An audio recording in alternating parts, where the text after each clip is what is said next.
L'image du Bouddha, je veux aussi m'asseoir paisiblement comme lui.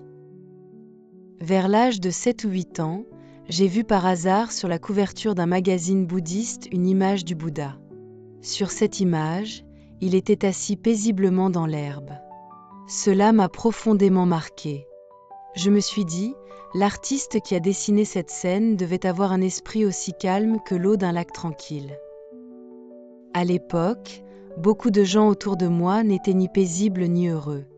En voyant cette image du Bouddha, j'ai ressenti une joie particulière.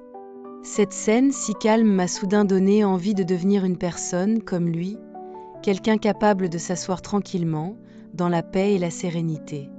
Je crois que c'est à ce moment-là que j'ai commencé, inconsciemment, à vouloir devenir moine. Le Bouddha n'est pas un dieu. Il est un être humain comme nous. Comme beaucoup de personnes, il a aussi connu la souffrance dès son jeune âge. Il a vu les souffrances du peuple de son royaume et l'impuissance de son père, le roi Suddhodana, à soulager ses misères. Bien qu'il soit né prince, les plaisirs matériels ne l'ont ni comblé, ni apaisé. Pour échapper à cet océan de souffrance et trouver une véritable paix intérieure, il a choisi de quitter le palais où il avait grandi.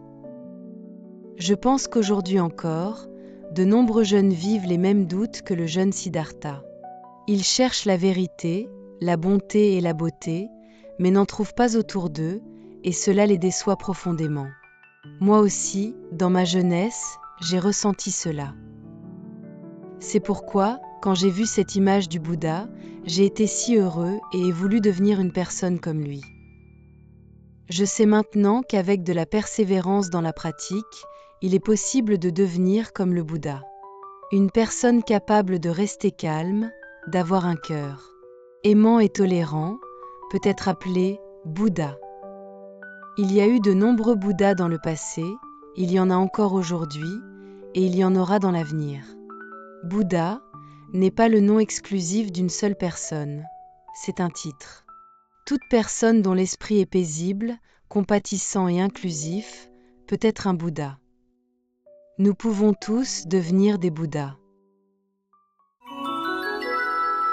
Veuillez cliquer sur le bouton d'abonnement pour que nous puissions partager ensemble un moment de sérénité. Puissent les mérites ainsi accumulés orner la terre pure du Bouddha.